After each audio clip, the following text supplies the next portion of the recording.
தாகூர் கலைக்கல்லூரி பேராசிரியர் திரு ரவிச்சந்திரன் அவர்கள். எங்கள் அகழ்வாய்வு இங்கு கிட்டத்தட்ட புதுச்சேரி மாநிலம் என்பது வரலாற்றில் அகழ்வாய்வுக்கான மிக சிறந்த இடமாக இது கருதப்படுகிறது.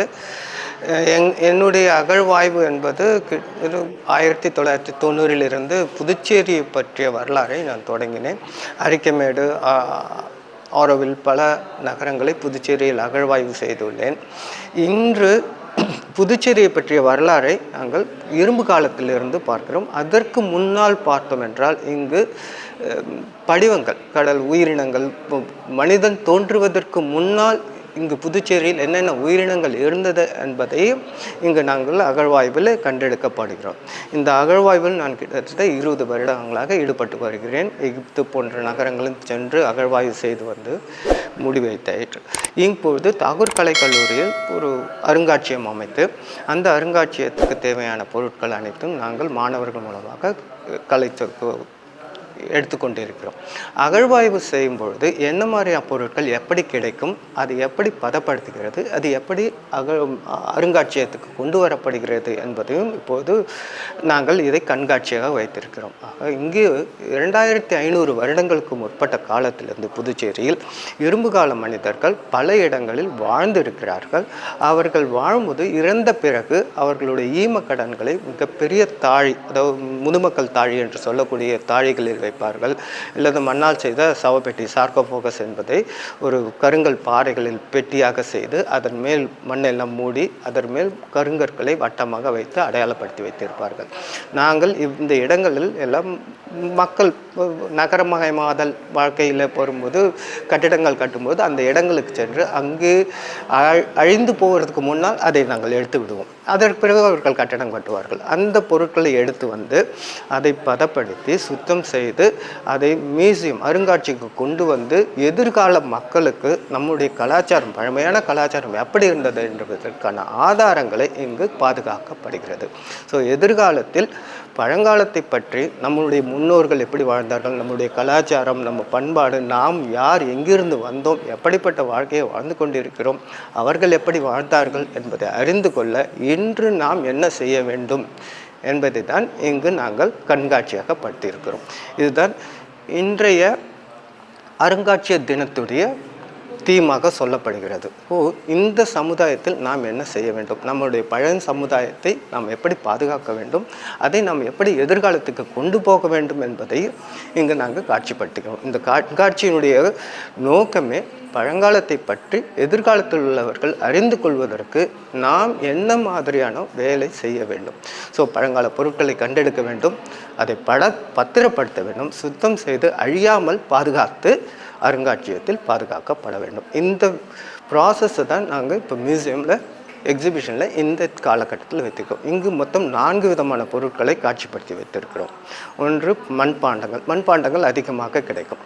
2வது உலோகங்கள் கிடைக்கும், உலோகங்களை பதப்படுத்தல். 3வது எலும்பு, மனிதர்களுடைய எலும்புகள், அந்த பழங்காலத்தில் வாழ்ந்த மனிதர்கள் இறந்த பிறகு சுட்ட எலும்புகள், சுடாத எலும்புகள், இப்படி நிறைய வகையான எலும்புகள், அந்த எலும்புகளை கண்டெடுப்போம். 4வதாக படிவங்கள் மிகவும் பழமையானது.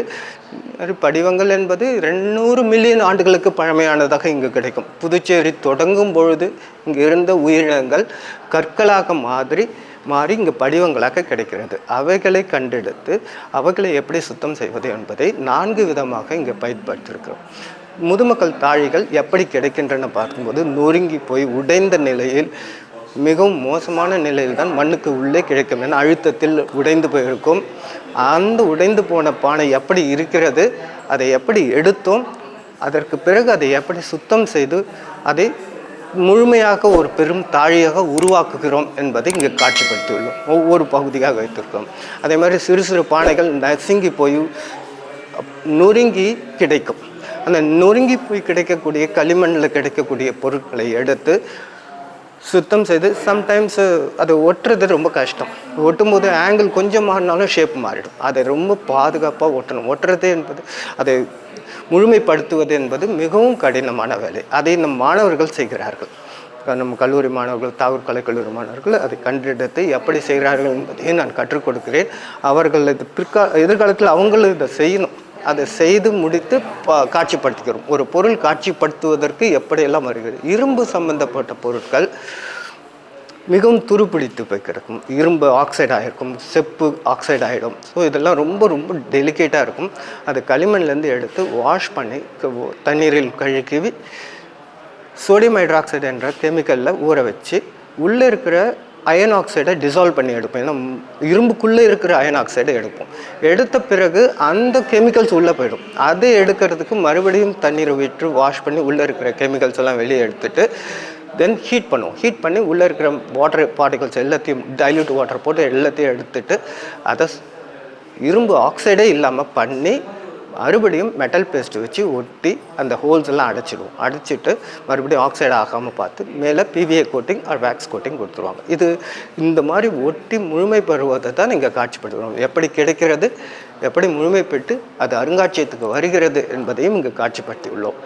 அதற்கு பிறகு எலும்புகள்லாம் பார்த்திங்கன்னா 2 வகையாக இருக்குது. ஒன்று சுட்டு எலும்புகள் பான் டெர்ம்னு சொல்லுவாங்க. இன்னொன்று பச்சை எலும்பு, அப்படியே மனிதனை புதைத்த முழுமையான எலும்பு கூடுகள். எங்களுக்கு கிடைத்ததெல்லாம் செகண்டரி பரியல்னு சொல்லக்கூடிய எரித்து அங்கே இருந்த ரிமைன்ஸ் கொஞ்சம் எலும்பை கப்பில் போட்டு வச்சுருப்பாங்க. மண்ணு கப்பில் குடுவையில் வச்சுருப்பாங்க.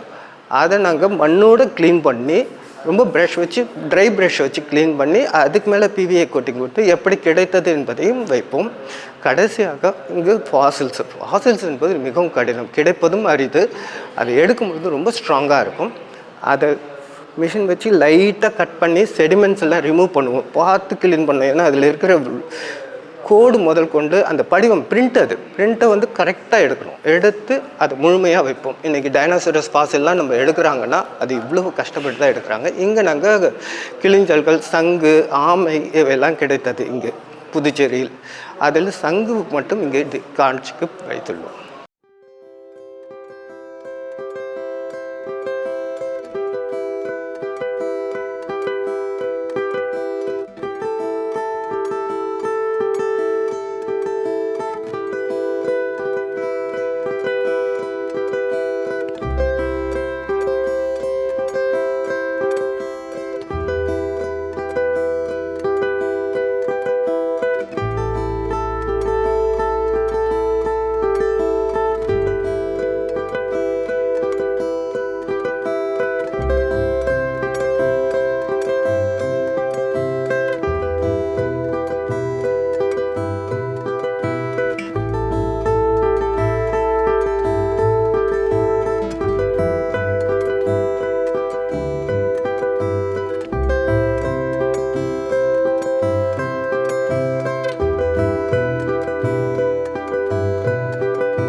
பழங்கால பொருட்கள் பூமிக்கு அடியில் கிடைக்கும்போது எப்படி கிடைக்கும்னா, இது மண்ணை நோண்டும் போது எங்களுக்கு இப்படி தான் வரும். அதாவது இது ஆரோவில் அகழ்வாய்வு.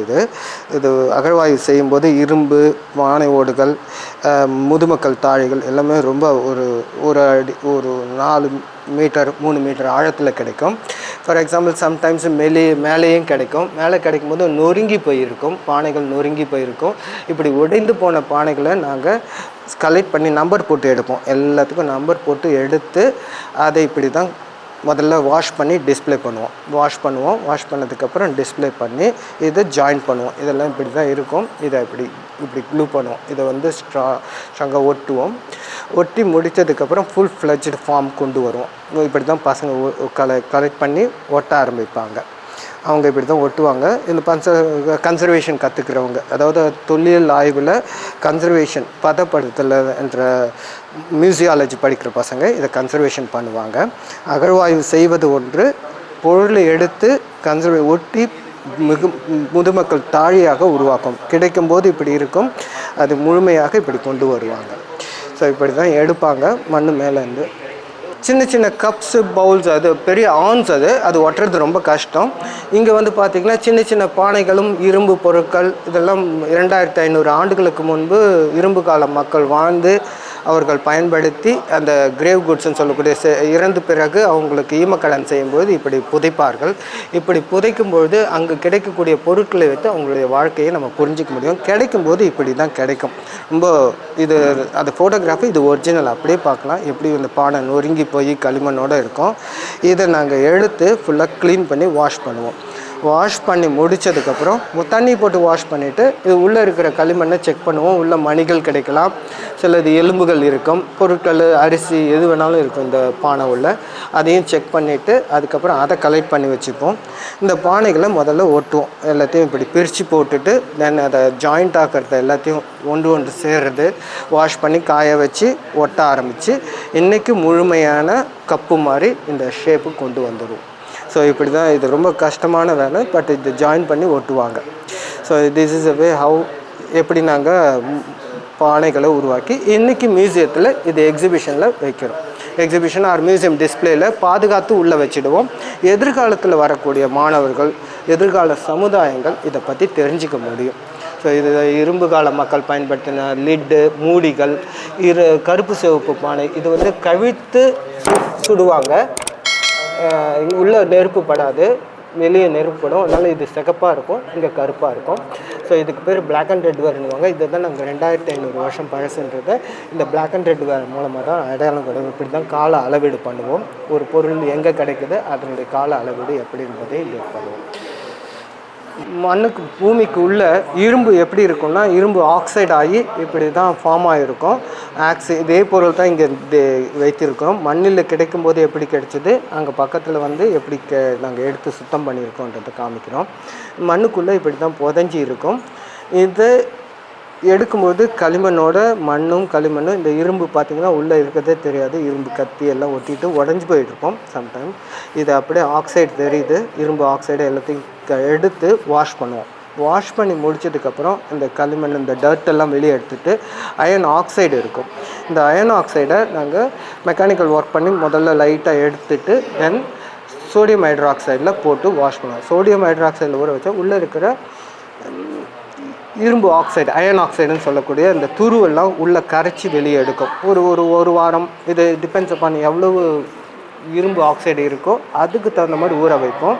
ஊற வச்சு நல்லா அலசி உள்ளே இருக்கிறத வாஷ் பண்ணி எடுத்துருவோம். எடுத்ததுக்கப்புறம் மெக்கானிக்கல் ஒர்க்கு, இந்த மாதிரி ப்ரஷ்ஷு, சாதாரண ப்ரஷ்ஷை வச்சு தான் மெக்கானிக்கல் ஒர்க் பண்ணுவோம். க்ளீன் பண்ணுவோம் மேலே இருக்கிற ஆக்சைடெல்லாம் எடுத்து முடித்ததுக்கு பிறகு தென் மெக்கானிக்கல் ஒர்க் ஃபுல்லாக பண்ணி முடிச்சதுக்கப்புறம் சின்ன சின்ன பீஸ் எல்லாம் ஒட்ட ஆரம்பிப்போம். இது ஒட்டும் பொழுது மெட்டல் பேஸ்ட் வச்சு ஒட்டுவோம். இது சின்ன சின்ன பீஸ் தான், எங்கெங்கே சின்ன மொத்தம் இது 1 2 3 4 எத்தனை பீஸையும் ஜாயின் பண்ணி ஒரு ஃபார்முக்கு கொண்டு வருவோம். கொண்டு வந்ததுக்கப்புறம் மெட்டல் பேஸ்ட் வச்சு ஸ்ட்ராங் பண்ணிவிட்டு அதை ஹீட் பண்ணி உள்ளே இருக்கிறதெல்லாம் இதை எடுத்துட்டு அந்த வாட்டர் பார்ட்டிகல்ஸ்லாம் எடுத்துருவோம். எடுத்து முடிச்சதுக்கப்புறம் மெட்டல் பேஸ்ட் போடுவோம். இதுதான் மெட்டல் பேஸ்ட்டு. இது PVAன்னு சொல்லக்கூடிய பாலிவெனைல் அசிட்டோன் கலந்தது. பாலிவெனைல் கிறிஸ்டலில் அசிட்டோன் போட்டு பாலிவெனைல் லிக்விட் பண்ணிவிடுவோம். இது அசிட்டோன்ன்றது இதை டிசால்வ் பண்ணுறதுக்கும் யூஸ் பண்ணுவோம், மிக்ஸ் பண்ணுறதுக்கும் யூஸ் பண்ணிப்போம். இதை ரெண்டுத்தையும் மிக்ஸ் பண்ணி இது மேலே கோட்டிங் கொடுப்போம். தின் கோட்டிங் தான், ஒரு பிளாஸ்டிக் கோட்டிங் மாதிரி இருக்கும். தேவைன்னா இந்த அசிட்டோன் போட்டு அதை கரைச்சி வெளியே எடுத்துருவோம். ஸோ எந்த கெமிக்கல் போட்டாலும் வெளியே எடுக்கணும். அந்த அளவுக்கு இதை ப்ரிசர்வ் பண்ணிவிடும். இது ஃபுல்லாக ப்ரிசர்வேஷன் பண்ணது, துரு பிடிக்கல. கிட்டத்தட்ட இதை நான் ப்ரிசர்வ் பண்ணி 15 வருஷம் ஆகுது, இன்னும் அப்படியே இருக்குது. இது ஆரோவில்ல கிடைச்சது. இதையும் ப்ரிசர்வ் பண்ணி டேக் போட்டு டிஸ்பிளேயில் பண்ணுவோம். எங்கே கிடச்சிது, எந்த டெப்த்தில் கிடச்சிது எல்லாமே இதில் எல்லாத்தையும் டேக் போட்டு ரிஜிஸ்டர் பண்ணி டிஸ்பிளேயில் கொண்டு வந்துடுவோம். இப்படி தான் ஒரு பொருள் மியூசியத்துக்கு வருது. எதிர்காலத்தில் வர்றவங்க இதை வச்சு நம்ம பழங்கால மக்கள் எப்படி வாழ்ந்தாங்கன்னு தெரியும். இது வந்து செப்பு இந்த மாதிரி கெமிக்கல் பண்ண முடியாது, வெறும் ப்ரஷ்ஷு தான். ஏன்னா அது பேப்பர் மாதிரி இருக்கும். ப்ரஷ்ஷில் க்ளீன் பண்ணி சின்ன சின்ன பொடி பீஸாக இருக்கும், அதை எல்லாத்தையும் ஒட்டி இப்படி பண்ணிவிடுவோம். இது எலும்பு எப்படி பயன்படுத்துகிறாங்க, மண்ணில் கிடைக்கும்போது எங்களுக்கு இப்படி தான் கப்புக்குள்ளே வெளியில் இறந்தவர்கள் கிரிமினேட் பண்ணி அவங்களுடைய எலும்பை இந்த கப்புக்குள்ளே வச்சு பெரிய ஆனில் புதைச்சிடுவாங்க. இங்கே நம்மளுக்கு கிடச்சிருக்கிற எலும்பு இறந்து போனவர்கள் கிரிமினேட் பண்ணி பண்ணிவிட்டு அவங்களுடைய ரிமைன்ஸ் அஸ்தியை இந்த கப்புக்குள்ளே வச்சுருக்காங்க. இது சுட்ட எலும்பு. இந்த எலும்பு ரொம்ப டெலிகேட்டாக இருக்கும். அதை நாங்கள் ப்ரஷ் பண்ணி இதை சுத்தம் பண்ணி ப்ரஷ் பண்ணது, இது ப்ரஷ் பண்ணாத பீசஸாக இருக்குது. இதை எல்லாத்தையும் ஜாயின் பண்ணுவோம். ஜாயின் பண்ணி முழுமையான ஒரு எலும்பாக உருவாக்கும். இது எலும்பு சம்மந்தப்பட்டது. இதில் வெறும் ப்ரஷிங் தான், வேறு ஒன்றுமே இல்லை. பிவிஏ இது ஃபாசில்ஸு, படிவங்கள். மண்ணில் எங்களுக்கு இப்படி தான் கிடைக்கும். இந்த செடிமெண்ட்ஸை நாங்கள் மெக்கானிக்கலாக தான் க்ளீன் பண்ணுவோம், கெமிக்கல் இல்லை, வெறும் மெக்கானிக்கலாக க்ளீன் பண்ணி இப்படி கொஞ்சம் கொஞ்சமாக உடச்சி இந்த சங்கு இன்றைக்கி சாம்பிளுக்கு இதை வச்சுருக்கேன். இந்த மாதிரி இலை கிடச்சிருக்கு, எலும்பு, மீன் எலும்பு, பெரிய பெரிய நத்தைகள் இதெல்லாம் கிடச்சிருக்கு பாண்டிச்சேரியில். இது வந்து நாங்கள் சாம்பிளுக்கு இந்த நத்தையை காமிச்சிருக்கோம் சின்னதாக. இதை எப்படி கட் பண்ணி கொஞ்சம் கொஞ்சமாக எடுப்போன்னு, எடுத்து முடித்ததுக்கப்புறம் இந்த ஃபுல் ஃபாசில் கிடைக்கும். இப்படி ஃபாசில் வந்துடும். இந்த ஃபாசிலில் நம்ம டேட் பண்ணலாம்.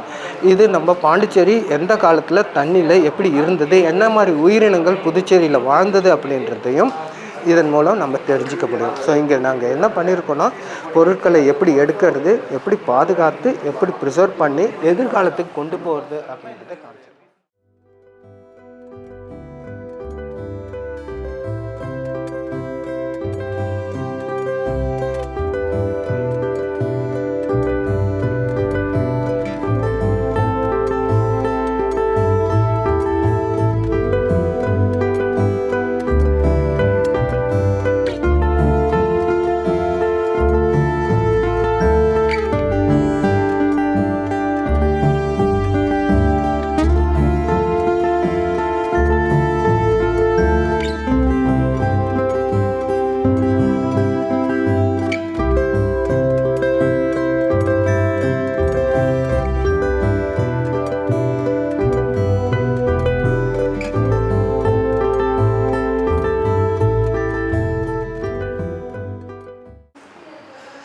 வணக்கம், என் பெயர் முனைவர் எஸ் லோகநாதன். நான் சென்னையிலேருந்து வரேங்க. ஆல்ரெடி இந்த மியூசியத்துக்கு ஒரு 2 வாட்டி விசிட் பண்ணியிருக்கேன் ஆல்ரெடி. பட் ஆனால் இந்த டைம் எக்ஸ்பீரியன்ஸ் வந்து கொஞ்சம் ரொம்ப டிஃப்ரெண்ட்டாக இருந்ததுங்க.